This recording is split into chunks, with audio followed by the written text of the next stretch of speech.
성도 여러분 안녕하십니까? 2023년 6월 14일 수요 새벽 말씀 함께 나누겠습니다. 함께 나누실 하나님 말씀은 로마서 9장 19절에서 29절까지입니다.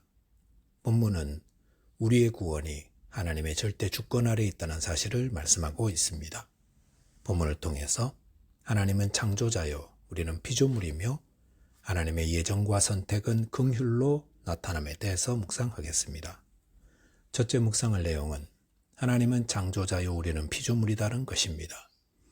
본문 19절에 보시면 혹 네가 말하기를 그러면 하나님이 어찌하여 허물하시느냐 누가 그 뜻을 대적하느냐 하리니라고 하였습니다. 앞부분에서 바울은 하나님의 주권적 선택에 대해 이야기하였습니다. 그래서 아브라함에게서 태어났다고 해서 다 아브라함의 씨가 되는 것이 아니라 하나님이 약속하시고 태어나게 하신 이삭만이 아브라함의 참 자녀가 된다고 하였습니다. 이것은 하나님의 예정과 선택에 대한 말씀입니다. 에서가 야곱을 섬기게 된 것도 큰 자가 어린 자를 섬기게 될 것이라는 하나님의 주권적 선택 때문이었습니다.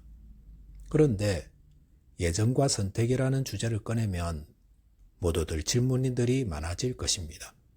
왜냐하면 만약 하나님이 다 정해두셨다면 우리는 꼭두각시로 산다고 생각하기 때문입니다. 사람들은 기울어진 운동장을 좋아하지 않습니다. 운동장을 기울여 놓으면 한쪽 편이 더 쉽게 이길 수 있습니다. 그러면 다음과 같이 묻겠죠. 이건 불공평하다고. 하나님이 운동장을 기울여 놓으시고 우리 보고 그 운동장에서 공을 차라 하시면 도대체 누가 하나님을 이길 수 있겠습니까? 라고 묻는다는 것입니다. 이에 대해서 바울은 본문 20절에서 이렇게 말합니다. 이 사람아, 내가 누구에게 감히 하나님께 반문하느냐? 지음을 받은 물건이 지은 자에게 어찌 나를 이같이 만들었느냐 말하겠느냐라고 하였습니다. 바울은 하나님의 예정과 선택에 대한 질문에 대해서 곧바로 대답하지 않고 대신에 다른 것을 말합니다. 그것은 하나님의 예정과 선택에 대한 우리의 태도입니다. 하나님이 이렇게 예정하시고 에서보다 야곱을 선택하셨다. 이런 사실을 들으면 우리가 하나님이 행하신 것은 공평하지 않습니다라고 말하는 그 태도가 문제가 있다는 것입니다. 왜냐하면 우리는 그걸 물을 자격이 되지 않기 때문입니다. 우리는 지음을 받은 물건과 같은 자인데 우리를 지은 분께 왜 나를 이같이 만들었느냐 묻는 것과 닮은 것입니다. 그래서 본문 21절에 보시면 토기장이가 진흙 한 덩어리로 하나는 귀히 쓸 그릇을 하나는 천히 쓸 그릇을 만들 권한이 없느냐라고 하였습니다. 여러분이 만약 토기장이인데 하루는 개울가에서 진흙 한 덩어리를 가져왔습니다. 그래서 그릇 두 개를 만들어 하나는 부엌에 쓸 그릇으로 또 하나는 거실에 둘 화분으로 만들었습니다. 이에 대해 그 그릇들이 왜 토기장이가 나를 이렇게 만들었느냐라고 한다면 이것은 얼마나 말이 되지 않습니까? 토기장이는 진흙 그릇을 가지고 하나는 귀하게 쓸 그릇을 하나는 아무렇게나 막 쓰는 그릇으로 만들 권한을 가지고 있습니다. 권한을 가진 자가 자기 뜻대로 행했는데 누가 뭐라고 하겠습니까? 지금 바울이 무엇을 말하고 있습니까? 하나님이 창조주요, 우리는 그분의 피조물임을 잊지 말라는 것입니다. 하나님은 피조물들을 만드시고 주관하실 때 하나는 귀하게, 하나는 천하게 만들 권한을 가지고 계십니다. 그러므로 하나님의 예정과 선택에 대해 이야기할 때 우리가 가져야 할 태도는 하나님이 자기 뜻대로 행할 권한을 가진 분이다 라는 사실입니다. 이에 대해서 왈가불가하는 것이 얼마나 주제넘은 일입니까? 이 세상은 하나님이 창조하신 하나님의 것입니다. 그리고 하나님이 하나님의 뜻대로 모든 것을 주관하십니다. 그러므로 하나님의 예정과 선택에 대해 이야기할 때 우리가 가져야 할 태도는 겸손과 순종입니다. 설령 우리 눈에 이해되지 않아도 하나님은 창조주요, 하나님의 뜻대로 행하심이 다 옳습니다. 이 태도를 가져야 합니다. 저와 여러분께서 창조주 하나님의 주권을 인정하고 그 뜻에 순종하며 겸손하시기 바라겠습니다. 둘째로 묵상할 내용은 하나님의 예정과 선택은 긍휼로 나타난다는 것입니다. 본문 22절 23절에 보시면 만일 하나님이 그의 진노를 보이시고 그의 능력을 알게 하고자 하사 멸하기로 준비된 진노의 그릇을 오래 참으심으로 관용하시고 또한 영광 받기로 예배하신 긍휼의 그릇에 대하여 그 영광의 풍성함을 알게 하고자 하셨을지라도 무슨 말을 하리요라고 하였습니다. 하나님의 주권적 선택과 예정에 대해 이야기하면서 하나님이 창조주로서 자기 뜻대로 하실 수 있는 권한을 가진 분임을 이야기한 후에 바울은 만일이라고 하면서 하나님의 주권적 선택과 예정에 대한 문제를 설명해 갑니다. 그런데 하나님의 예정과 선택에 대한 이야기를 하면서 바울이 설명하는 내용을 보면 그것이 보통 사람들이 던지는 내용과 출발점부터 다르다는 것을 알 수 있습니다.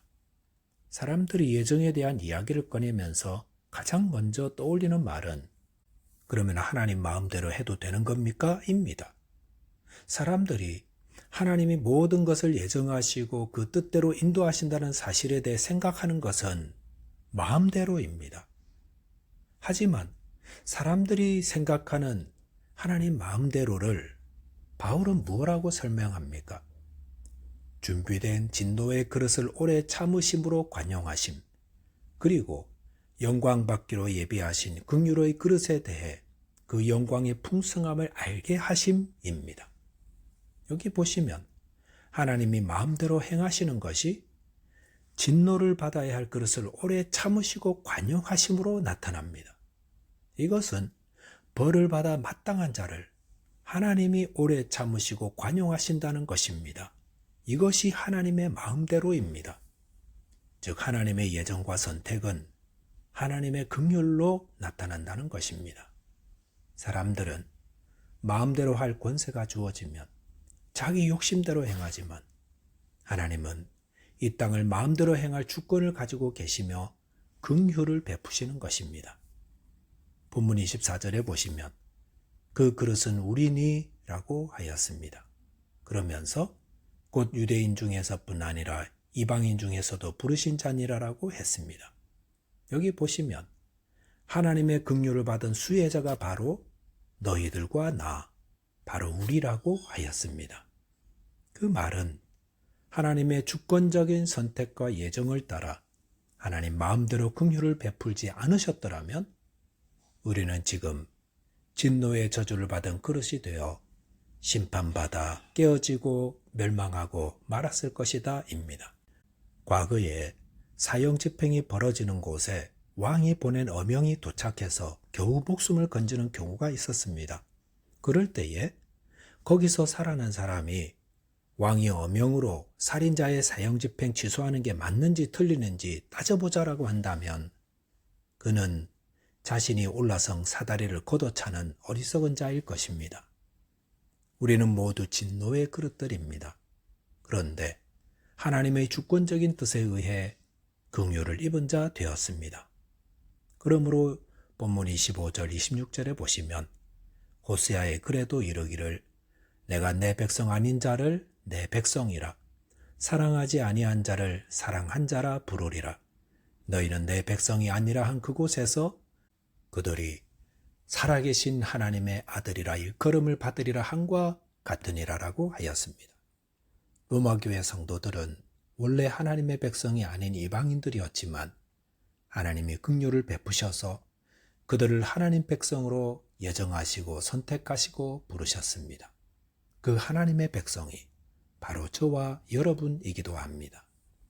또한 27절 이하에서는 이스라엘 자손들 가운데서도 구원받는 자는 남은 자라고 했는데 그 남은 자는 하나님이 긍휼을 베푸셔서 남겨두신 자들이라 했습니다.